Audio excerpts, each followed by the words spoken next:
السلام علیکم ورحمۃ اللہ وبرکاتہ۔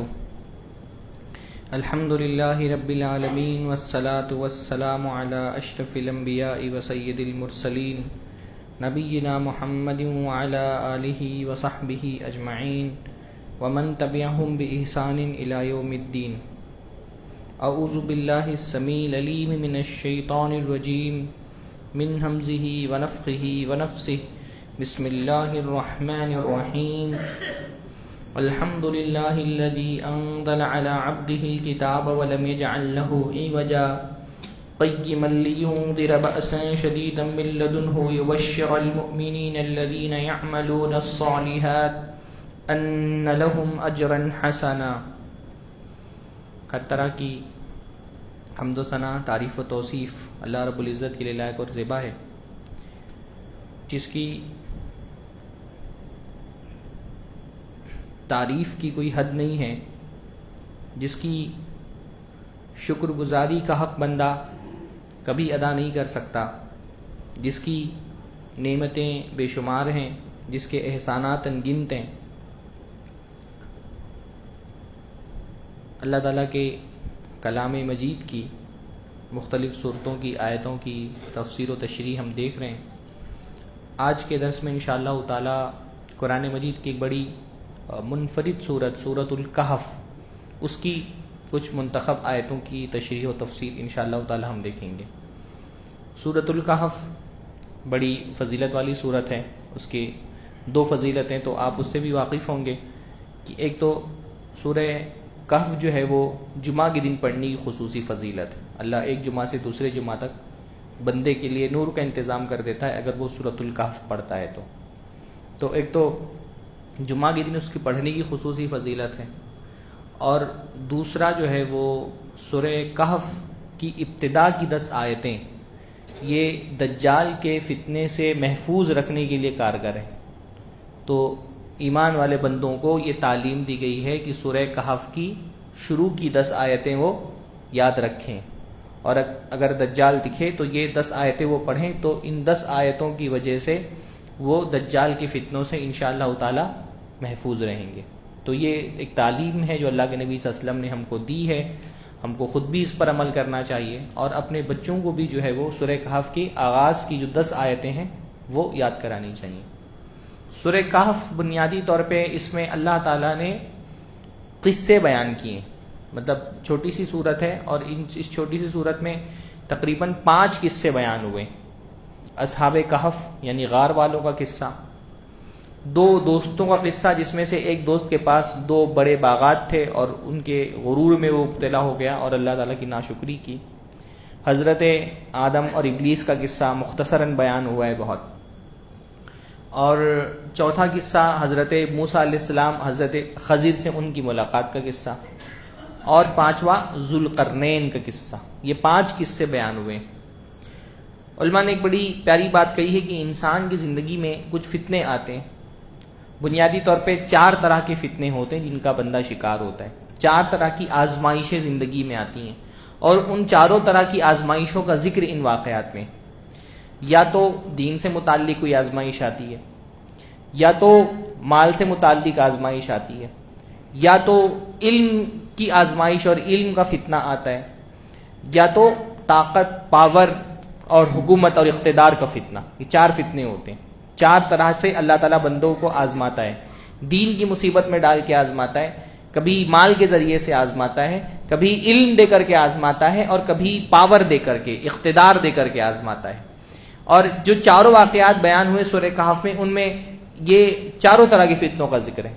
اصحاب کہف، ان کا مسئلہ تھا دین کا فتنہ، وہ توحید پر آ گئے تھے، اور ان کی توحید کی وجہ سے جو ان کی مشرک قوم تھی وہ ان کی دشمن ہو گئی تھی۔ یہ دین کا فتنہ تھا ان کے لیے۔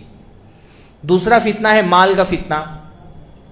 دوسرا واقعہ یہی ذکر ہوا کہ ایک آدمی، اس کے پاس 2 باغات ہیں، اور ان باغات کے تکبر میں وہ ایسا مبتلا ہو گیا ہے کہ اللہ تعالیٰ کی ناشکری پر آمادہ ہو گیا۔ یہ مال کا فتنہ ہے۔ تیسرا فتنہ ہے علم کا فتنہ۔ حضرت موسیٰ علیہ السلام کے واقعے میں اس کی طرف اشارہ ہے، وہ انشاءاللہ ابھی ذکر آئے گا کہ انہوں نے جو ہے وہ یہ کہہ دیا بنی اسرائیل میں ایک مرتبہ کی کسی نے پوچھا کہ کیا آپ سے زیادہ علم والا کوئی ہو سکتا ہے؟ انہوں نے کہہ دیا کوئی نہیں ہے۔ علم کا فتنہ تھا. اور چوتھا اقتدار کا، حکومت کا، بادشاہت کا، پاور کا فتنہ ذوالقرنین کا. اللہ تعالیٰ نے اس کو ویسے آزمایا، اقتدار دے کر کے، قوت، شان و شوکت دے کر کے آزمایا. اللہ تعالیٰ نے اس کی آزمائش کی. تو ان 4 فتنوں کا ذکر سورہ کہف میں ہے. سورہ کہف کا آغاز ہو رہا ہے الحمدللہ الذی انزل علی عبدہ الکتاب. ساری تعریف اللہ کے لیے جس نے اپنے بندے پر کتاب نازل کی. میں نے بتایا تھا کہ جہاں اللہ کے نبی صلی اللہ علیہ وسلم کا بڑا اونچا مقام ذکر ہوتا ہے، وہاں اللہ کے نبی صلی اللہ علیہ وسلم کے لیے اللہ تعالیٰ عبد کی تعبیر استعمال کرتا ہے، کیونکہ اللہ کے نبی صلی اللہ علیہ وسلم کی بہت ساری حیثیتیں ہیں. آپ نبی ہیں، آپ رسول ہیں، آپ اللہ تعالیٰ کے خلیل ہیں، بہت ساری اللہ کے نبی صلی اللہ علیہ وسلم کے فضائل ہیں. سارے مراتب میں سب سے اعلیٰ ترین مرتبہ کیا ہے کہ اللہ کے نبی عبد ہیں، اللہ کے بندے ہیں. اللہ کا بندہ ہونا ہی سب سے بڑے شرف کی بات ہے. تو الحمدللہ الذی، ہر طرح کی تعریف، ہر طرح کی حمد، ہر طرح کا شکر اللہ کے لیے ہے جس نے اپنے بندے پر کتاب نازل کی. اللہ کے سارے احسانات میں اللہ کا سب سے بڑا احسان یہ ہے کہ اللہ نے ہم کو اپنے کلام سے نوازا ہے. اللہ نے ہم سے کلام کیا ہے، اللہ نے ہم کو پکارا ہے، اللہ نے ہم سے گفتگو کی ہے، اللہ نے اپنا پیغام ہمارے پاس بھیجا ہے، اپنے رسول کو پیغامبر بنا کر کے اپنا میسج ہمارے پاس بھیجا ہے. یہ سب سے بڑا اللہ کی سب نعمتوں میں سب سے بڑی نعمت قرآن. اس لیے آپ دیکھیے سورہ رحمان جب ہم پڑھتے ہیں، سورہ رحمان کیا ہے؟ اللہ کی رحمتوں کا ذکر ہے نا. الرحمن، شروعات ہی رحمان سے ہو رہی ہے. پھر کیا کیا ایک ایک نعمتیں اللہ تعالیٰ نے یاد دلا کر کے بندے سے کیا پوچھا ہے؟ فَبِأَيِّ آلَاءِ رَبِّكُمَا تُكَذِّبَانِ، اللہ کی کن کن نعمتوں کو جھٹلاؤ گے؟ یہ نعمت بھی ہے، یہ نعمت بھی ہے، یہ نعمت بھی ہے. ساری نعمتوں میں اللہ نے سب سے پہلے کس نعمت کا ذکر کیا؟ الرحمن علم القرآن، اللہ نے قرآن سکھایا. سب سے پہلے قرآن کی نعمت کا ذکر کیا. پھر اس کے بعد خلق الانسان، انسان کو پیدا کیا. حالانکہ انسان پیدا پہلے ہوتا ہے، قرآن بعد میں سیکھتا ہے، لیکن اللہ نے خلق کی نعمت کے ذکر سے پہلے بھی قرآن کی نعمت کا ذکر کیا. تو قرآن اللہ تعالیٰ کی سب سے بڑی نعمت ہے کہ اللہ نے ہم بندوں کو دنیا میں پیدا کرنے کے بعد اندھیرے میں نہیں چھوڑ دیا. ہم کو کچھ پتہ ہی نہیں ہے کیا حلال ہے، کیا حرام ہے، کیا حقوق ہیں، کیا واجبات ہیں، کیا ذمہ داریاں ہیں، ہاں کیا جائز ہے، کیا ناجائز ہے. اللہ نے روشنی میں ہم کو چھوڑا الحمدللہ، ہے نا. جب ہم قرآن پہ ایمان لے آتے ہیں تو ہماری زندگی روشن ہو جاتی ہے. ہم کو سب پتہ ہے ہمارے لیے کیا حلال کیا حرام. ملحد جو آدمی ہوتا ہے جس کے پاس قرآن کا نور نہیں ہے، قرآن نور ہے نا، فرقان کہا گیا قرآن کو، حق اور باطل کے درمیان فرق کرنے والا. جو قرآن پہ ایمان نہیں رکھتا اس کو اندھیرے میں ہے، وہ اس کو اسے قرآن مجید نے اس کو اندھا کہا گیا ہے. ہاں اس کو پتہ ہی نہیں ہے کہ کہاں جانا ہے، کیا اس کے لیے حلال ہے، کیا حرام ہے، کیا کھا سکتا ہے، کیا نہیں کھا سکتا، کچھ نہیں پتہ اس کو. قرآن کے ذریعے سے ہمارے لیے زندگی کا ہر گوشہ الحمدللہ روشن ہو گیا. اللہ کے میں فرمایا ترکتکم علی المحجۃ البیضاء لیلھا کنہارھا، میں تم کو ایک روشن راستے پہ چھوڑ کر کے جا رہا ہوں، وہ راستہ جس کے دن بھی اور جس کی راتیں بھی دن سے زیادہ دن کی جیسا اجالے والی ہیں. جس آدمی کے پاس قرآن کی ہدایت نہیں ہے وہ کتنا محروم ہے، اس کو کچھ نہیں پتا، حلال حرام کا کوئی فرق نہیں پتا اس کو، زندگی گزارنے کا سلیقہ نہیں پتا اس کو.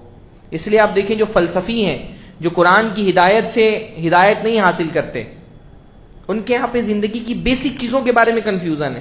آپ کو فلسفیوں کیا یہ بحث بھی ملے گی، وائی مرڈر از امورل، قتل کرنا غیر اخلاقی کیوں، قتل کرنے میں کیا برائی ہے. ان کو کیونکہ وہ قرآن نہیں قرآن پڑھنے والے کے لیے تو کافی کہ اللہ نے کہا قتل حرام ہے، لیکن جو قرآن نہیں پڑھتا اس کو یہ بھی مشکل ہے کہ وہ قتل کو امورل کیوں ہے. ایون ریپ کے بارے میں، ہاں ایک ہندوستان میں کوئی بالی ووڈ کی ایکٹریس تھی، جب دلی میں ریپ کا کیس ہوا ہے تو اس نے کہا کہ یہ سرپرائز سیکس ہے.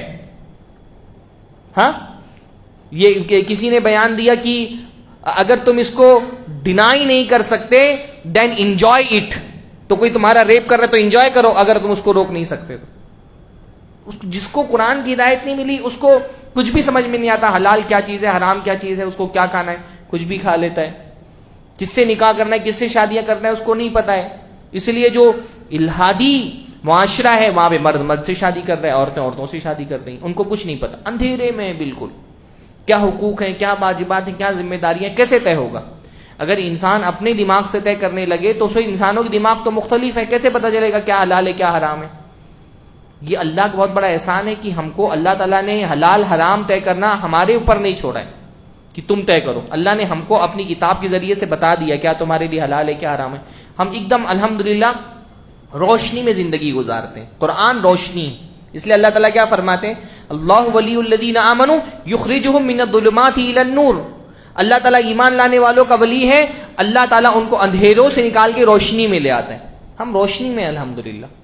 کوئی ہم کو ایون مرنے کے بعد وراثت کیسے تقسیم کرنا ہے ایک ایک حکم ہم کو پتا ہے. بیٹے کو کتنا دینا, بیٹی کو کتنا دینا, ماں کو کتنا دینا ہے, بھائی کو کتنا دینا, باپ کو کتنا دینا ہے. زندگی میں بھی سارے حقوق ذمہ داریاں پتہ ہیں, مرنے کے بعد بھی حقوق ذمہ داریاں پتہ ہیں. اللہ سے کیسا تعلق رکھنا ہے پتہ ہے, بندوں سے کیسا تعلق رکھنا پتہ ہے. زندگی کا مقصد کیا ہے, سب سے بڑی بات تو یہی ہوتی ہے. کافر کو کیا پتہ زندگی کا کیا مقصد ہے؟ جو قرآن کی ہدایت سے ہدایت نہیں لیتا اس کو کیا پتہ وہ زندگی میں کہاں سے آیا ہے, مرنے کے بعد کہاں جاتا ہے. اس کو اسی میں اندھیرے میں, اس کو ہی نہیں پتہ کہاں سے آیا کہاں جائے گا. ہم کو پتہ ہے کہ ہم کہاں سے آئے ہیں, ہم کو پتہ ہے ہم کہاں جانے والے. روشنی, ہاں نور. اس لیے قرآن مجید میں کہا کہ جو صراط مستقیم پر چل رہا ہے اللہ تعالیٰ کی روشنی کی دی ہوئی, ہاں وہ اس آدمی کی طرح نہیں جو اوندھے منہ چل رہا ہے. اوندھے منہ جو چلے اس کو سمجھ میں نہیں آئے گا کہاں جانا ہے. ہاں تو یہ اللہ کی بڑی نعمت ہے, اللہ کا بڑا احسان ہے کہ اللہ تعالیٰ نے ہم کو بتا دیا ہر چیز. عبادتیں ہمارے لیے واضح. کہاں یعنی آپ سوچئے نعمتیں ہیں. کافر کو نعمتیں تو پتہ ہے, نعمتیں کہاں سے آئی یہ نہیں پتہ ہے. تو کس کا شکریہ ادا کرے گا وہ؟ اس کو پتہ ہی نہیں شکریہ کس کا ادا کرنا ہے. بھئی ہم کو کوئی نعمت ملتی چھوٹی سی, ٹھنڈا پانی پی لیا آپ نے تو آپ کو پتہ ہے نا کس کا شکر ادا کرنا ہے. ٹھنڈے پانی پر کس کا شکر ادا کرنا ہے. دودھ پی کر کے کس کا شکر ادا کرنا ہے اس کو نہیں پتا. تو دودھ پی کر کے گائے کا شکر ادا کرنا ہے. کافر جو ہے دودھ پی کے گائے کا شکر ادا کر رہا ہے, اس کو نہیں پتا شکریہ بھی کس کا ادا کرنا ہے. اللہ نے الحمدللہ ہماری زندگی اسلام کے ذریعے سے ایک روشنی میں, ایک روشن شاہراہ, ہم کو ہر چیز پتہ ہے اپنی زندگی کی. تو یہ اللہ کی بہت بڑی نعمت ہے کہ اللہ تعالیٰ نے اپنے کلام سے ہم کو نوازا ہے. اللہ کے نبی صلی اللہ علیہ وسلم کے لیے تسلی آیت نمبر 6 میں رکھی گئی ہے, اور یہ قرآن مجید کا بھی ایک موضوع ہے. اللہ کے نبی صلی اللہ علیہ وسلم بہت ٹینشن میں رہتے تھے. یعنی جو مشرکین تھے ان کی ہدایت کے لیے اتنی فکر مندی کہ اللہ تعالیٰ کو اپنے نبی کو تسلی دینی پڑتی تھی کہ آپ اتنا زیادہ فکر اپنے دماغ پر نہ سوار کریں. فرمایا فَلَعَلَّكَ بَاخِعٌ نَفْسَكَ عَلَىٰ آثَارِهِمْ إِن لَّمْ يُؤْمِنُوا بِهَٰذَا الْحَدِيثِ أَسَفًا. اللہ کے نبی صلی اللہ علیہ وسلم جیسے کہ آپ ایسا ہے کہ فَلَعَلَّكَ بَاخِعٌ نَفْسَكَ کہ کہیں آپ اپنے آپ کو ہلاک نہ کر ڈالیں ان کے پیچھے کہ یہ ایمان نہیں لا رہے, افسوس کرتے ہوئے. یعنی آپ کو ان مشرکین کے ایمان لانے کا اتنا افسوس ہے کہ کہیں اس افسوس میں آپ اپنے آپ کو ہلاک نہ کر دیں, اسی ٹینشن میں کہیں آپ کہیں اپنے آپ کو نہ ہلاک کر بیٹھیں. اللہ کے نبی صلی اللہ علیہ وسلم فکر مند تھے ساری انسانیت کے لیے, کیونکہ اللہ کے نبی کو رحمت للعالمین بنا کر کے بھیجا گیا تھا نا, ساری جہان کے لیے رحمت. تو اللہ کے نبی کو اس کی بڑی فکر تھی کہ لوگ ایمان لے آئیں. اس کے لیے بہت تگودو, بہت محنت, اتنی محنت اور اتنی تگودو کہ اللہ کے نبی صلی اللہ علیہ وسلم کو ایک جگہ نہیں قرآن میں کئی مقامات پر اللہ تعالیٰ کو تسلی دینی پڑی کہ آپ نے اپنا حق ادا کر دیا ہے. اب جن کے دلوں پہ اللہ نے مہر لگا دی ہے آپ لاکھ کوشش کر لیں وہ ایمان نہیں لانے والے. ان کے ٹینشن میں آپ اپنے آپ کو ہلاک نہ کریں. فَلَعَلَّكَ بَاخِعٌ نَفْسَكَ أَلَّا يَكُونُوا مُؤْمِنِينَ. جگہ فرمایا ایسا لگتا ہے آپ اپنے آپ کو ہی نہ ہلاک کر دیں اگر یہ ایمان نہیں لائیں تو. چھوڑ دیجئے, آپ کا کام انما علیک البلاغ, آپ کا کام بس پہنچا دینا ہے, آپ پہنچا دیجئے, حساب لینا ہمارا کام ہے. ہاں لست علیہم بمسیطر, آپ ان کے اوپر کوئی نگراں نہیں ہیں. انک لا تہدی من احببت ولکن اللہ یہدی من یشاء. اللہ کے نبی آپ جس کو چاہیں اس کو ہدایت نہیں دے سکتے, اللہ جس کو چاہتا ہے اس کو ہدایت دیتا ہے. آپ ان کے فکر میں ان کے غم میں خود کو ہلکان نہ کریں. اللہ تعالیٰ کو ہدایت دینی ہوگی تو اللہ تعالیٰ ہدایت دے گا. اگر ان کی قسمت میں ہدایت نہیں لکھی ان کے رویے اور کردار کی وجہ سے تو اللہ تعالیٰ ان کو ہدایت نہیں دے گا. یہ فکر مندی ایک رسول کی ہے, اور یہ فکر مندی ہر مسلمان کو ہونی چاہیے کہ دنیا شرک کی طرف جا رہی ہے, کفر کی طرف جا رہی ہے, بدعتوں کی طرف جا رہی ہے. اس سے بچانے کے لیے میں دنیا میں کیا کر رہا ہوں. اللہ کی زمین پر اللہ کو چھوڑ کر غیر اللہ کی پوجا ہو رہی ہے، لوگ مٹی اور پتھر کے بتوں کے سامنے سر جھکا رہے ہیں. میں ان کو ہدایت کے راستے پہ لانے کے لیے کیا کر رہا ہوں؟ میرے کتنے ایفرٹ خرچ ہو رہے ہیں، میں کتنا مال اپنا خرچ کر رہا ہوں، کتنی کوشش اور کتنا وقت اللہ تعالیٰ کی دین کی دعوت کو بلند کرنے کے لیے دے رہا ہوں. ہر مسلمان کی ذمہ داری ہے نا. مسلمان پیدائشی داعی ہوتا ہے، دعوت دینے والا، کسی بھی سطح پر ہو. دعوت کا کام صرف یہ نہیں ہے کہ میں کرسی پہ یہاں بیٹھ کے تقریر کروں، یہی دعوت ہے. ہر مسلمان داعی ہوتا ہے، پیدائشی داعی. کنتم خیر امۃ اخرجت للناس، اللہ نے فرمایا تم بہترین امت ہو، تم کو لوگوں کے لیے پیدا کیا گیا. ہر آدمی دعوت میں اس کو کنٹریبیوشن اپنا دینا ہے. علم والے علم کے ذریعے سے دیں گے، زبان والے زبان کے سے دیں گے، قلم والے قلم کے ذریعے سے دیں گے، مال والے مال کے ذریعے سے دیں گے، طاقت والے اپنا پیسہ اپنی طاقت لگا کر کے دیں گے. ہر آدمی کو یہ دیکھنا چاہیے کہ اللہ کے دین کی سربلندی میں کیا کنٹریبیوشن، میرا کنٹریبیوشن کیا ہے. دینی اداروں میں، مدارس میں، مساجد جو ہماری دعوت کا سب سے بڑا مرکز ہے، اس میں میرا کتنا تعاون ہے. یہاں سے توحید کی دعوت عام ہو رہی ہے، اس میں میرے اپنے کتنے ایفرٹ لگے ہوئے. تو یہ ایک فکر مندی ہر مسلمان کے اندر ہونی چاہیے کہ اللہ کی جو دین کی نعمت ہے وہ اس نعمت کو عام کرے. دیکھیے صحابہ کو اللہ نے اتنی بڑی نعمتوں سے نوازا تھا، ان کو تو رضا کا سرٹیفکیٹ دے دیا تھا کہ اللہ ان سے راضی ہو گیا ہے. اگر وہ اپنے گھروں پہ سکون سے بیٹھ جاتے کہ اب تو جنت اللہ تعالیٰ نے دے دی ہے، ہاں اب ہم کو کوئی فکر کرنے کی ضرورت ہی نہیں، گھر میں بیٹھو، اپنے بال بچوں کے ساتھ رہو، نماز روزہ کرو، تو کیا یہ دین ہم تک پہنچتا؟ آج ہم بھی کسی بت کے سامنے سر جھکا رہے ہوتے، کسی جانور کا پیشاب پی رہے ہوتے. یہ تو ان کی محنت تھی نا، کہ وہ صحابہ جب ان کو دین کی نعمت ملی تو اس دین کی نعمت کو لے کر کے باہر نکلے، ان لوگوں تک کے پہنچایا جو اس دین کی نعمت سے محروم تھے. اور الحمدللہ ان کی محنتوں کا ثمرہ ہے کہ آج ہم الحمدللہ مسلمان ہیں کہ نہیں؟ ہاں اگر صحابہ، اس لیے اللہ کے نبی صلی اللہ علیہ وسلم نے حجۃ الوداع کے موقع پر جب خطبہ دیا تھا، لاکھوں کی تعداد میں صحابہ تھے نا، لیکن آپ دیکھیں گے عرب میں بہت کم صحابہ کی قبریں عرب میں آپ کو ملیں گی. وہ رہے نہیں وہاں پر، سب باہر نکل گئے. آپ کا ہندوستان کتنا دور ہے عرب سے؟ مورخین نے لکھا ہے کہ تقریباً 17 صحابہ کرام نے تو ہندوستان میں وفات پائی ہے، ان کی قبریں ہیں. ہندوستان آئے، وہ کیا کرنے آئے تھے ہندوستان؟ دین کی دعوت لے کر، کہ اسلام ہم تک ایسے ہی پہنچ گیا ہے. یہ ہمارے اسلاف کی محنتوں کا ثمرہ ہے نا. وہ آئے اپنے بال بچوں کو چھوڑ کر کے، کچھ بال بچوں کو لے کر کے، کوئی تجارت کے مقصد سے کسی فوج میں شامل ہو کر کے اس دین کو یہاں تک لائے. تو الحمدللہ آج ہم لا الہ الا اللہ پڑھنے والے ہیں. ہم کو ان کا بھی شکر گزار ہونا چاہیے، ان سارے داعیان اسلام کا جن کی محنتوں کا ثمرہ ہے کہ آج ہمارا سر اللہ کے سامنے جھک رہا ہے الحمدللہ. ورنہ کہاں عرب، کہاں ہم ہندوستان کی مسلمان. یہ نعمت ہم تک پہنچانے میں اللہ کے رسول صلی اللہ علیہ وسلم کے بعد صحابہ کا، سلف کا، ان کی دعوتی تگودو کی کا نتیجہ ہے نا کہ یہ نعمت ہم تک پہنچی ہے الحمدللہ. آج ہم مسلمان ہیں. 1400 سال کے عرصے میں اسلام دنیا کا دوسرا سب سے بڑا مذہب ہے، بلکہ اگر میرے خیال سے صحیح اعداد و شمار جمع کیے جائے تو انشاءاللہ پہلا سب سے بڑا مذہب قرار پائے گا. یہ کیسے ہو سکا؟ یہ ہمارے اسلاف کی محنتوں کا نتیجہ تھا، کیونکہ ان کو بھی فکر تھی، ٹینشن تھا کہ اللہ کی یہ دعوت اس کو گھر میں بند کر کے نہیں رکھنا ہے. یہ جو اسلام ہوتا ہے نا، سچا اسلامی انسان کو بے چین رکھتا ہے، سکون سے نہیں بیٹھنے دیتا، بے چین رکھتا ہے کہ میں کیسے اس دعوت کو عام کروں، اس دین کو پہنچاؤں ان لوگوں تک کہ جو اس دین سے محروم ہیں.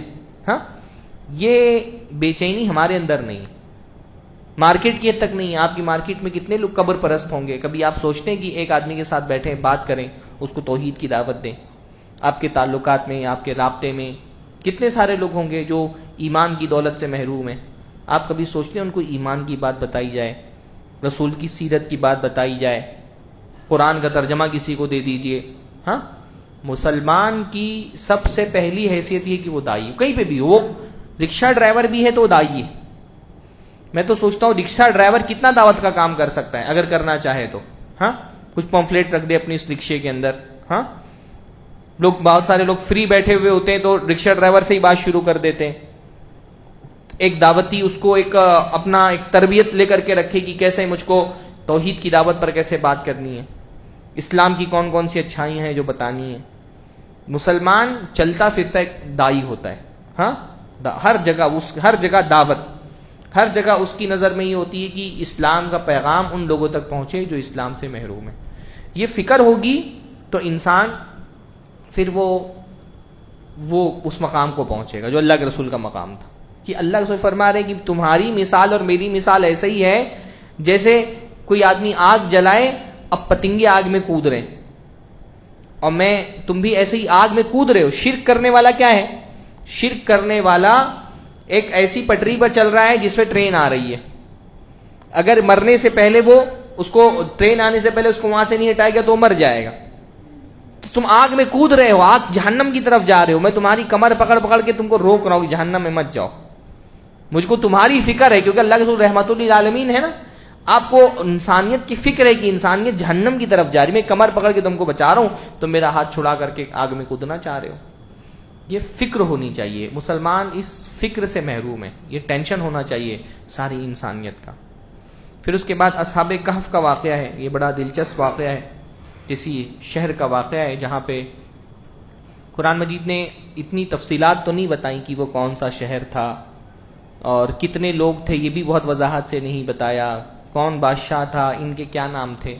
قرآن مجید میں جو واقعات بیان کیے گئے نا، ان کا ایک خاص طریقہ ہے. قرآن مجید کسی بھی واقعے کے صرف انہی حصوں سے تعرض کرتا ہے جن کا تعلق ہماری ہدایت سے. باقی اور چیزیں جو تفاصیل ہوتی ہیں ان کو قرآن مجید ان کو نہیں چھیڑتا. کیا نام آپ کو اصحاب کہف کا نام نہیں ملے گا قرآن مجید کے اندر. تعداد کے بارے میں بھی کوئی وضاحت نہیں کہ کتنے لوگ تھے، کس علاقے کے تھے نہیں پتا ہے، کون بادشاہ تھا نہیں پتا ہے ان کے زمانے کا، پھر کون سے بادشاہ نے کیا اسلام قبول کیا نہیں پتا ہے، کچھ بھی نہیں پتا. بس اتنا پتا ہے کہ ایک واقعہ یعنی قرآن مجید جو ہے نا واقعات کی ان تفاصیل میں نہیں جاتا جس کا ہماری ہدایت سے کوئی تعلق نہیں. مسلمان البتہ بہت جاتے. ہمارے یہاں ایسے لوگ ملتے ہیں نا، وہ بلا وجہ کی بحث کریں گے اصحاب کہف کتنے لوگ تھے بتاؤ. ہاں، حضرت آدم نے کون سا پھل کھایا تھا جس کی وجہ سے ان کو جنت سے نکالا گیا؟ اللہ نے تو نہیں بتایا. اگر اس کے جاننے سے ہمارے ایمان و عمل کا کوئی فائدہ ہوتا تو اللہ تعالیٰ ضرور بتاتا نا حضرت آدم نے کیا کھایا. اب بحث کی جا رہے گیہوں کھایا تھا، سیب کھایا تھا، اسی میں بحث کرنے. بھائی کچھ پتا بھی چل جائے تو اصل واقعہ یہ ہے کہ آپ اس سے اپنے کردار کو تبدیل کریں. باقی جو غیر ضروری تفصیلات ہوتی ہے وہ کیا ہوتی ہے؟ علم لا ينفع، ایسا علم جس سے کوئی فائدہ نہیں ہے. اللہ کے نبی ایسے علم سے پناہ چاہتے تھے جو فائدہ نہ پہنچا. اللہ میں نعوذ بک من علم لا ينفع، اللہ کے نبی کی دعا ہے، اللہ میں ایسے علم سے تیری پناہ چاہتا ہوں جو فائدہ نہ پہنچائے. تو جس کو کوئی فائدہ نہیں. اصحاب کہف 7 تھے، 8 تھے، 10 تھے، اس سے کیا فرق پڑنے والا ہے؟ خلاصہ یہ ہے کہ یہ کچھ نوجوان تھے. اچھا، اصحاب کہف کے واقعے کی خاص اہمیت یہ بھی ہے کہ عام طور پہ جو عظیم شخصیتوں کا ذکر آیا ہے قرآن مجید میں اور ان کی زندگی کو بطور نمونہ پیش کیا گیا، وہ سب کے سب کون تھے؟ نبی رسول اکثر. لیکن اصحاب کہف نبی نہیں تھے، رسول نہیں تھے، اور کوئی بزرگ شخصیتیں نہیں تھیں. یہ کون لوگ تھے؟ جوان لوگ تھے. اصحاب کہف کی زندگی میں ہمارے معاشرے کے نوجوانوں کے لیے اصل میں عبرت کہ نبی نہیں تھے، رسول نہیں تھے. ان اصحاب الکہف یہ کون لوگ تھے؟ یہ کچھ نیک لوگ تھے اور ان لوگوں نے یہ لوگ ایمان لے کر کے آئے. انہم فتیۃ، یہ نوجوان تھے، آمنوا بربہم، یہ اپنے رب پہ ایمان لے آئے، وزدناہم ھدی، اور ہم نے ان کی ہدایت میں اور اضافہ کر دیا اور ان کے دل کو مضبوط کر دیا. تو یہ کھڑے ہوئے اپنی قوم کے مقابلے میں کھڑے ہو گئے. قوم ساری کی ساری مشرک، بت پرست، ستاروں کی پوجا کرنے والی، کھڑے ہو گئے. کہا ربنا رب السماوات والارض، یہ ہم تمہارے ان بتوں کو اپنا رب نہیں مانتے، ہمارا رب وہ ہے جو آسمان و زمین کا رب ہے. بغاوت. توحید کی نعمت ملتی ہے تو بندہ کھڑا ہوتا ہے. یہ قاموں کا لفظ بڑا ہے، میں کھڑے ہو گئے اپنی قوم کے مقابلے میں. لن ندعو من دونہ الہا، ہم اللہ کو چھوڑ کے کسی کے سامنے سر نہیں جھکائیں گے، کسی کو اپنا معبود نہیں بنائیں گے. اور جب قوم والوں کو سمجھایا، قوم والوں نے بات نہیں سمجھی، بلکہ ان کو یہ لگنے لگا کہ اب ان کی جان کے در پہ ہیں، تو انہوں نے پھر قوم والوں سے دوری اختیار کر لی. اپنی دین کو بچانے کے لیے شہر سے بھاگ گئے، جا کر کے ایک غار میں پناہ لے لی. اس میں بڑی نصیحت ہے کہ بندے کو پہلے تو مشرکین کے درمیان میں رہ کے توحید کی دعوت دینی چاہیے، لیکن اگر مشرکین کے درمیان میں رہنے سے اپنے ایمان کے فتنے میں مبتلا ہو جانے کا خوف ہو تو الگ ہو جانا چاہیے. مسلمانوں کو اس کی بہت تعلیم دی گئی کہ ایسے علاقے اور ایسے لوگوں کے درمیان میں نہیں رہنا چاہیے جن کی صحبت ہمارے ایمان کے لیے خطرہ ہو. یہ خاص طور پہ ہمارے دور میں بعض مسلمانوں کا مزاج یہ دکھنے میں آیا ہے نا کہ ذرا سا 4 پیسہ زیادہ کما لیا تو مسلمان بستی سے گھر چھوڑ کر کے کافروں کی بستی میں جا کر کے آباد ہو جاتے ہیں. یہ اچھی چیز نہیں ہے. ہماری شریعت میں یہ کہا گیا ہے کہ مسلمانوں کو ٹھیک ہے، ہمارے ممبئی کے اندر علاقے ایسے ہیں مسلمان نہ صفائی کا اہتمام، نہ تعلیم کا اہتمام، پریشانیاں ہوتی ہیں، لیکن بہرحال اپنے ایمان، اپنی جان، اپنے مال، اپنی عزت کی حفاظت کے لیے مسلمانوں کو مسلمانوں کے ہی بیچ میں رہنا چاہیے. خاص طور پہ اس وقت ہندوستان کا جو ماحول بن رہا ہے نا، جب فرقہ واریت پھیلتی ہے تو سالوں کے پڑوسی جو ہے نا وہ جان کے دشمن ہو جاتے ہیں. اس لیے مسلمانوں کو مسلمانوں کے بیچ میں رہنا چاہیے، سیفٹی کے لیے، اپنی ایمان کی حفاظت کے لیے بھی، اپنی جان مال عزت کی حفاظت کے لیے بھی. آپ ورنہ فسادات میں دیکھیے جو مسلمان پھنستے ہیں فسادات میں وہ کون ہوتے ہیں؟ وہ جو مسلمان بستیوں میں نہیں رہتے تھے، وہ زیادہ مارے جاتے ہیں، پکڑے جاتے ہیں. تو اور وہ سارے معاملات نہ بھی ہوں تو اہل کفر کے درمیان میں رہنے کا ایک نقصان کیا ہوتا ہے کہ بہت جلدی انسان کافروں کا جو نظریہ ہوتا ہے ان کو قبول کرنا شروع کر دیتا ہے، ان کے اثرات قبول کر لیتا ہے. بنی اسرائیل موحد لوگ تھے، ہے نا، حضرت یعقوب علیہ السلام کی اولاد موحد تھی، لیکن مصری جو مشرک تھے جب ان کے ماتحت رہنے لگے آہستہ آہستہ مصریوں کے مذہبی نظریات کو ایسا قبول کر لیا کہ جب حضرت موسیٰ علیہ السلام، مصریوں سے نجات مل گئی، فرعون غرقاب ہو گیا، جب بچ کر کے نکلے حضرت موسیٰ علیہ السلام گئے طور پر اللہ سے ملاقات کے لیے تو انہوں نے بچڑا بنا کر کے پوجنا شروع کر دیا، معبود بنا لیا. کیوں؟ کیونکہ مصری لوگ بھی بچڑے کی عبادت کرتے تھے، گائے کی عبادت کرتے تھے، تو انہوں نے بھی گائے کی عبادت شروع کر دی. مشرک قوم کے درمیان میں رہنے کا نقصان یہ ہوتا ہے کہ ان کے مذہبی نظریات کا اثر ہمارے اوپر ہونے لگتا ہے. اس لیے ان کے درمیان میں نہیں رہنا، ان کی ایسی جگہوں پہ نہیں رہنا چاہیے جہاں ہماری ایمان کی آزمائش ہو. انہوں نے جب دیکھا کہ اب قوم ماننے والی نہیں ہے تو انہوں نے کیا کیا؟ قوم والوں سے ان کے ساتھ اب ہم نہیں رہیں گے، ہم الگ ہو گئے، الگ ہو کر کے ایک غار میں چلے گئے. ہاں، یہ غالباً تاریخی روایات سے سمجھ میں آتا ہے کہ حضرت عیسیٰ علیہ السلام کے پیروکار تھے، موحد لوگ. حضرت عیسیٰ کے جو ابتدائی پیروکار تھے وہ کون تھے؟ جو حضرت عیسیٰ کو رسول مانتے تھے، اللہ کا بیٹا نہیں مانتے تھے اور توحید پر رہتے تھے. اور یہ جو رومن امپائر تھا، ہاں، یہ اس کے ماتحت میں رہتے تھے. اور رومی جو ہے وہ کون تھے؟ ستارہ پرست تھے. جو روم یعنی رومی جو اس وقت یورپ کا پورا علاقہ ہے نا، جو پہلے روم تھا، پرانا روم بڑا تھا، رومن امپائر بہت بڑا، وہ سارے اس کے عیسائی نہیں تھے پہلے، وہ سب کیا تھے؟ بت پرست تھے، ستاروں کی پوجا کرتے تھے. اور اس میں کچھ لوگ جب حضرت عیسیٰ علیہ السلام کو اپنا رسول مان کر کے توحید پر آتے تو یہ رومی ان پر بہت ظلم کرتے تھے، عیسائیوں پر بہت شدید ظلم ہوئے. تو انہوں نے اپنے ایمان کی حفاظت کے لیے مشرک قوم کو چھوڑا اور ایک غار میں پناہ لے لی. لیکن اللہ تعالیٰ نے وعدہ کیا تھا کہ اہل ایمان کے اللہ نصرت کرے گا، مدد کرے گا، اور اہل ایمان کو جو حضرت عیسیٰ علیہ السلام کے پیروکار ہیں ان کو غالب کرے گا. تو یہ ان وعدوں کو پڑھتے تھے تو یہ سوچتے تھے کہ یہ وعدے کیسے پورے ہوں گے. پھر اس کے بعد کیا ہوا؟ اللہ تعالیٰ نے ان کو لمبی مدت کے لیے سلا دیا.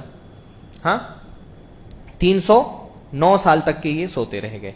پھر اللہ تعالیٰ نے ان کو نیند سے بیدار کیا. یہ اللہ کی قدرت ہے. یہ نیند سے بیدار ہوئے تو ان کو لگا کہ ہم پورا دن یا دن کا کچھ وقفہ سوئے ہیں، اور جاگے تو انہوں نے کہا کہ اب بھوک لگنے لگی.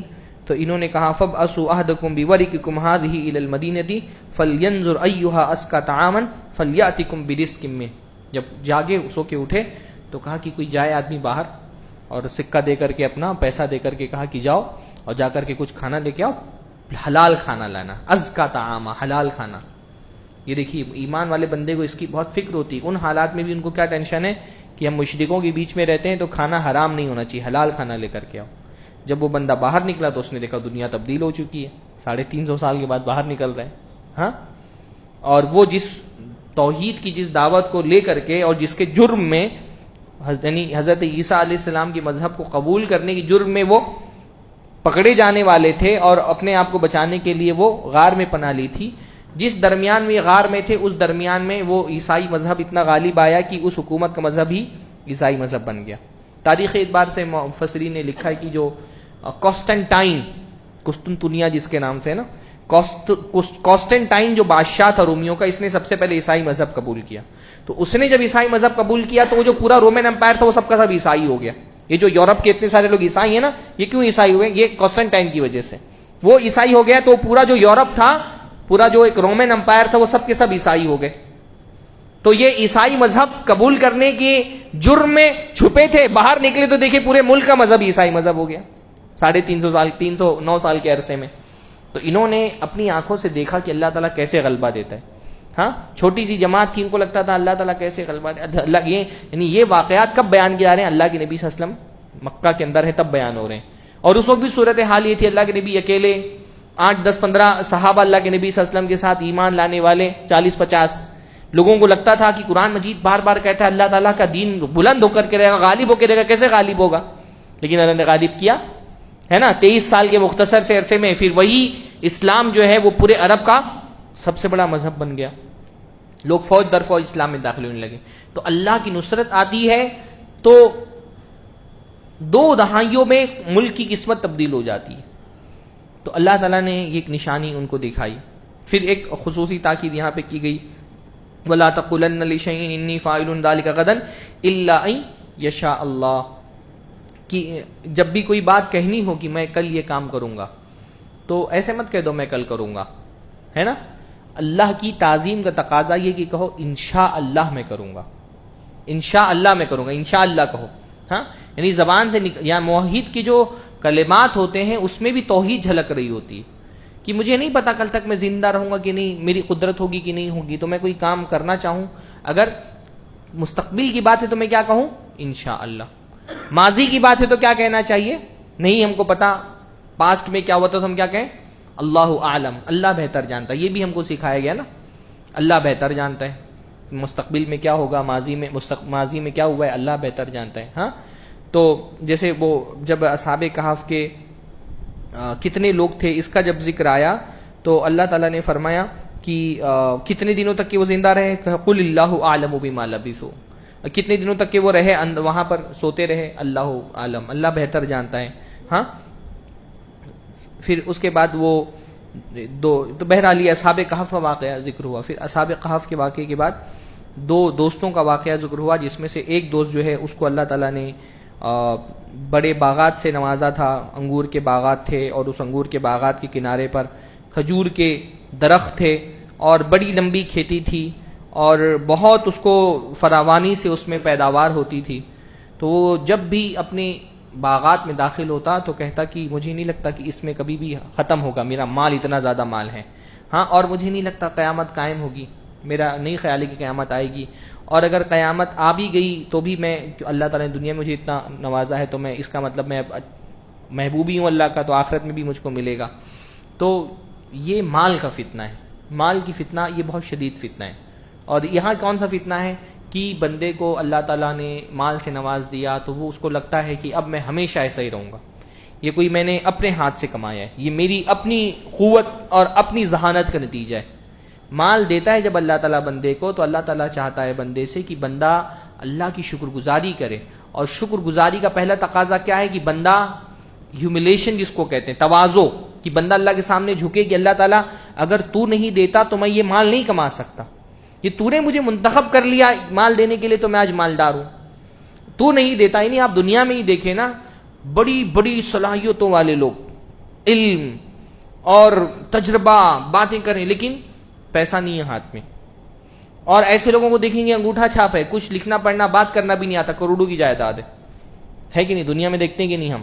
بڑی بڑی کمپنیاں ان کے ہاتھ میں، ان کے ہاتھ کے نیچے بڑے بڑے MBA لوگ کام کر رہے ہیں، اور جو بڑا مالک ہے اس کو بھی گفتگو کرنے کا بھی سلیقہ نہیں ہوتا ہے. اللہ تعالیٰ مال سے نواز دے کہ اس بات کی علامت نہیں کہ آپ اللہ کے محبوب ہو گئے ہیں. بس دنیا میں مال کی فراوانی اللہ کی محبت کی علامت نہیں ہے. بعض مرتبہ آدمی کو یہ شک ہو جاتا ہے اللہ نے فلاں کو نواز دیا وہ اللہ کا محبوب ہے، مجھ کو محروم رکھا ہے اس کا مطلب میں اللہ تعالیٰ کا محبوب نہیں ہوں. کبھی کبھی مال سے محرومی اللہ تعالیٰ کی نعمت ہوتی ہے. اللہ تعالیٰ ایک بندے کے بارے میں جانتا ہے اس کو مال دے دیا تو یہ سنبھال نہیں پائے گا، بگڑ جائے گا، تو اس کو نہیں دیتا. یہ اللہ تعالیٰ کی نعمت ہوتی ہے اس کے اوپر. اور کبھی کبھی مال کی فراوانی اللہ کی طرف سے مصیبت ہوتی ہے. بندے کو اللہ نے مال دیا آزمانے کے لیے، غرور میں مبتلا ہو گیا.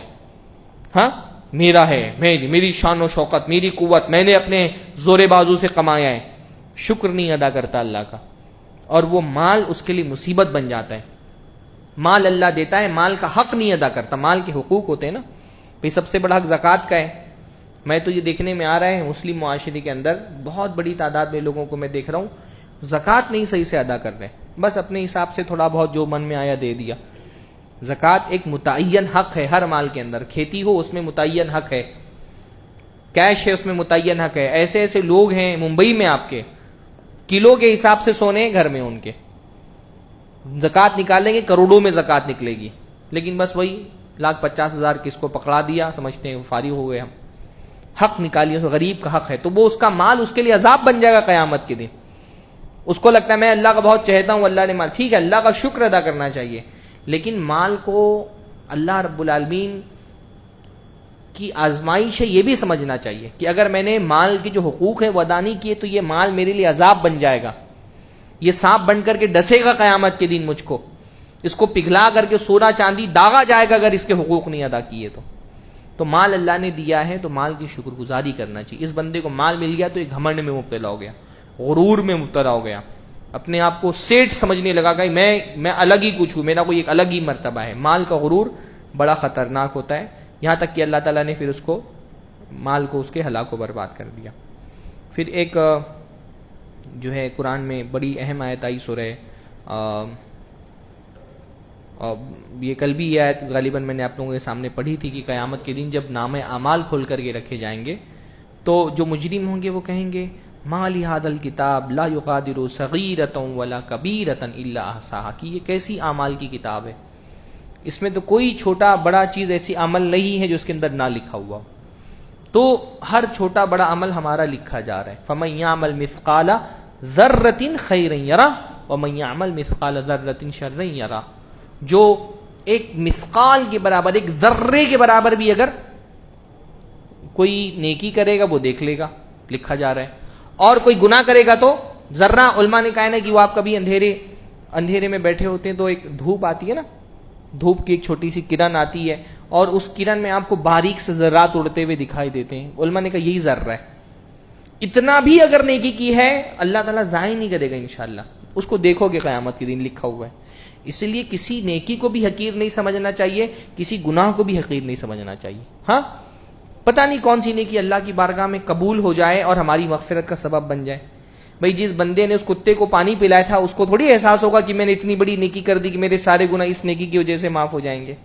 ہاں اور وہ عورت جس نے ایک بلی کو باندھ کر کے رکھا ہوا تھا اس کو تھوڑی پتہ ہے کہ میری نماز روزے ضائع ہو جائیں گے اس بلی کے حقوق نہ ادا کرنے کی وجہ سے. اس لیے کوئی نیکی کو بھی حقیر مت سمجھو، کوئی گناہ کو بھی حقیر مت سمجھو. لیکن فرمایا لا تحقیرن من المعروف شیئا ولو اتلقى اخاك بوجه طلیق، کہ کسی نیکی کے کام کو حقیر مت سمجھو حتیٰ کہ اپنے بھائی سے جو مسکرا کے ملتے ہو. ہم اپنے کسی بھائی سے ملتے ہیں تو مسکراتے ہیں نا، اس کے خوش آمدید کہنے کے لیے، یہ ظاہر کرنے کے لیے کہ آپ سے ملاقات کر کے مجھے خوشی ہوئی. اللہ کے نبی نے فرمایا اس مسکرانے کو بھی حقیر مت سمجھو. تبسمک فی وجہ اخیک صدقہ، تمہارا اپنے بھائی کو دیکھ کر کے مسکرانا بھی صدقہ ہے. انشاءاللہ قیامت کے دن جب اعمال تولے جائیں گے نا تو وہ جو بہت ساری مسکراہٹیں اپنے اپنے بھائیوں کو پیش کی وہ ہماری نیکی کے پڑھے میں وزن ڈال رہی ہوں گی. کیا کیے مطلب اس لیے جب کسی بھائی سے ملے عبادت سمجھ کر کے ملے آپ، کہ یہ بھی مسکرانا بھی ایک نیکی ہے، بھائی کو دیکھ کر کے اپنے مسکرانا بھی ایک نیکی ہے. ایسے ہی کسی گناہ کو بھی حقیر مت سمجھو. اللہ نے فرمایا گناہوں کو حقیر مت سمجھو. یہ چھوٹے چھوٹے گناہ سمجھ کر کے آدمی کر لیتا ہے، لیکن چھوٹے چھوٹے گناہ، چھوٹی چھوٹی لکڑیاں جمع ہو جائیں، آگ لگ جائے تو آدمی کو جلا سکتی ہیں. تو قیامت کے دن وہ دیکھے گا کہ اس کا چھوٹا سے چھوٹا گناہ بھی درج ہے اور چھوٹے سے چھوٹی نیکی بھی درج ہے. تو اس لیے بندے کو چھوٹی نیکیوں پہ بھی مواظبت برتنی چاہیے اور چھوٹے چھوٹے گناہوں سے بچنا چاہیے، ورنہ چھوٹے چھوٹے گناہ بڑے ہو کر کے جمع ہو کر کے بڑے ہو کر کے آدمی کو ہلاک کر دیتے ہیں. حضرت موسیٰ اور حضرت خضر علیہ السلام کا واقعہ ذکر ہوا. یہ بڑا پیارا واقعہ ہے. انشاءاللہ کبھی موقع ملا تو میں الگ سے اس کی ایک شرح کروں گا. یوٹیوب پہ میرا ایک درس موجود ہوگا حضرت موسیٰ اور حضرت خضر کی سیرت میں ہمارے لیے کیا عبرت کی چیزیں. ہاں علم حاصل کرنا. حضرت موسیٰ علیہ السلام ایک مرتبہ کھڑے ہوئے بنی اسرائیل میں تقریر کی بڑی شاندار. تو لوگوں نے کہا کہ موسیٰ کیا تم سے زیادہ علم والا بھی دنیا میں کوئی ہے؟ اب حضرت موسیٰ گھمنڈی نہیں تھے، لیکن انہوں نے سوچا میں بنی اسرائیل اتنی افضل قوم، میں اس کا رسول، تو مجھ سے زیادہ کون ہوگا علم والا؟ تو بول دیا نہیں، سب سے علم والا میں ہوں. اللہ کو یہ بات پسند نہیں آئی. ہاں ان کو کیا کہنا چاہیے تھا؟ اللہ بہتر جانتا ہے، اللہ عالم، اللہ بہتر جانتا ہے. یہ ہم کو بہت تعلیم دی گئی سورہ کہف میں. کوئی چیز پاسٹ کی نہیں پتا ہے. اصحاب کہف کتنے تھے؟ اللہ کے نبی سے کہا گیا کہہ دیجیے اللہ بہتر جانتا ہے. کل آپ کیا کرنے والے ہیں آپ کو نہیں پتا، کہہ دیجیے انشاءاللہ اللہ چاہے گا تو میں کروں گا. آج کیا ہو رہا ہے ہم کو نہیں پتا ہے، کرنا چاہیے اللہ عالم، اللہ بہتر جانتا ہے. حضرت موسیٰ نے کیا کہا؟ ہاں میں ہوں. اللہ کو یہ بات پسند نہیں آئی. بڑے لوگوں کی چھوٹی غلطی بھی بہت بڑی ہوتی. تو حضرت موسیٰ بہت بڑے تھے، تو یہ چھوٹی سی غلطی بھی بڑی ہوئی. اللہ تعالیٰ نے کہا نہیں موسیٰ، تم سے زیادہ جاننے والے بھی دنیا میں موجود ہے. تو حضرت موسیٰ نے کہا اچھا، تو اللہ تعالیٰ مجھے ان سے ملنا ہے، بتائیے کہاں ملیں گے وہ. شوق علم کا دیکھیے کتنا ہے. نبی ہیں، ان کا تو ڈائریکٹ اللہ تعالیٰ سے واسطہ ہے، علم حاصل کر رہے ہیں. پر جب یہ پتا چلا کہ دنیا میں کوئی شخصیت ایسی بھی ہے جس کے پاس وہ علم ہے جو علم میرے پاس نہیں ہے، فوراً پوچھا اللہ تعالیٰ مجھے اس سے ملنا ہے. کون ہے وہ شخص؟ کہا کہ جاؤ جہاں پر دو دریا آپس میں ملتے ہیں وہیں پر وہ بندہ تم کو ملے گا، اور علامت یہ کہ ایک کیتلی لو، کیتلی میں مچھلی رکھ لو، جہاں پر یہ مچھلی زندہ ہو جائے سمجھنا کہ وہیں پر وہ آدمی ملے گا. اب نکل گئے ملنے کے لیے. کہاں پہ دو دریا آپس میں ملتے ہیں؟ مفسرین نے لکھا کہ حضرت موسیٰ مصر کے رہنے والے تھے، اور جو دریا قریب ترین جگہ جہاں پر دو دریا آپس میں ملتے ہیں وہ ہے سوڈان کا علاقہ. سوڈان کا شہر غالباً خرطوم جو شہر ہے، وہاں پر دریائے نیل کی دو شاخیں ہیں، البحر الارزق اور البحر الابیض، وہ آپس میں ملتی ہیں. مصر سے سوڈان کا سفر کیا، تقریباً 1000 کلومیٹر کا سفر. کس لیے؟ علم حاصل کرنے کے لیے. اتنے علم کا شوق ہوتا ہے. 1000 کلومیٹر. ہمارے یہاں لوگ دکان سے نکل کے مسجد میں نہیں آتے، یہاں پہ علماء آتے ہیں تو جمعہ کے خطبے میں بھی لاسٹ میں ٹائم دیکھ کر کے آئیں گے کہ بالکل جو ہے وہ نماز پڑھنے مل جائے. ہمارے یہاں علم چل کر کے آتا ہے، ہم اس کی قدر نہیں کرتے ہیں. حضرت موسیٰ نبی ہو کر کے ایک علم حاصل کرنے جا رہے ہیں 1000 کلومیٹر کا سفر طے کر کے. پھر وہ جو ان کے سامنے جھک کر کے کہہ رہے ہیں، حالانکہ خود رسول ہیں لیکن اتنا تواضع کہہ رہے ہیں، ہل اتبعک الا ان تعلمنی مما علمت رشدا. خضر سے مل کے کہہ رہے ہیں کہ آپ مجھے اپنے ساتھ لے کر کے چلیں تاکہ جو اللہ نے ہدایت آپ کو دی ہے، جو رشد کا علم آپ کو دیا ہے، وہ مجھے بھی مل جائے آپ سے. علم ہر جگہ سے حاصل کرو. ہاں حضرت موسیٰ بلا شبہ مرتبے کے اعتبار سے خضر سے بہت بڑے. خضر صرف نبی ہیں صحیح قول کے مطابق. بعض لوگوں نے کہا کہ نبی بھی نہیں ہے، لیکن صحیح قول حافظ ابن حجر وغیرہ نے ذکر کیا کہ نبی تھے. حضرت موسیٰ نبی ہیں، رسول ہیں. پھر رسولوں میں بھی بنی اسرائیل کے رسول، اولو العزم من الرسل میں سے، اپنے چھوٹے سے علم حاصل کر رہے ہیں تواضع کے ساتھ. اس لیے علم چھوٹے سے بھی ملے تو لے لینا چاہیے، جہاں سے علم ملے وہاں سے لے لو. ہاں پھر حضرت خضر ساتھ میں لے کے چلتے ہیں، سارے واقعات پیش آتے ہیں. ان واقعات میں بھی بہت عبرت ہے. سب سے بڑی عبرت تو یہ ہے کہ وہ کبھی کبھی دنیا میں بظاہر مصیبتیں اللہ کی طرف سے نعمت بن کے آتی ہیں. ظاہر میں وہ مصیبت ہوتی ہیں، باطن میں وہ نعمت ہوتی ہیں، ہے کہ نہیں؟ حضرت خضر نے کیا کیا؟ کشتی توڑ دی. اب غریب لوگ، ان کی کشتی سہارا کشتی ٹوٹ گئی تو کتنی بڑی مصیبت تھی ان کے لیے، لیکن کشتی ٹوٹنے میں ان کے لیے خیر تھا نا. کشتی نہیں ٹوٹتی تو کیا ہوتا؟ آگے ایک بادشاہ تھا، وہ پوری کشتی قبضے میں لے لیتا. ٹوٹی ہوئی تھی تو چھوڑ دیا، ٹوٹی کشتی کیا کروں گا، جانے دو. تو کشتی کے ٹوٹنے میں ہی خیر تھا. کبھی کبھی ایسے ہمارے دل ٹوٹ جاتے ہیں، کبھی کسی بیماری کی وجہ سے، کبھی کسی کی موت کی وجہ سے، کبھی کاروبار میں پریشانیوں کی وجہ سے، لیکن اس دل کے ٹوٹنے میں ہی اللہ نے خیر رکھا ہوتا ہے. بلکہ بعض علماء، ابن تیمیہ نے غالباً ایک بڑی پیاری بات کہی. انہوں نے کہا ایسی مصیبت جو بندے کو اللہ سے قریب کر دے وہ بندے کے لیے بہتر ہے اس نعمت سے جو بندے کو اللہ سے غافل کر دے. سبحان اللہ. سمجھے؟ مصیبت سے اگر بندہ اللہ کے قریب ہو جائے تو یہ مصیبت بہتر ہے اس نعمت سے جو بندے کو اللہ سے غافل کر دے رہی ہے. جس کے بچے کو مار ڈالا تھا حضرت خضر نے، اس کے لیے کتنی بڑی مصیبت تھی.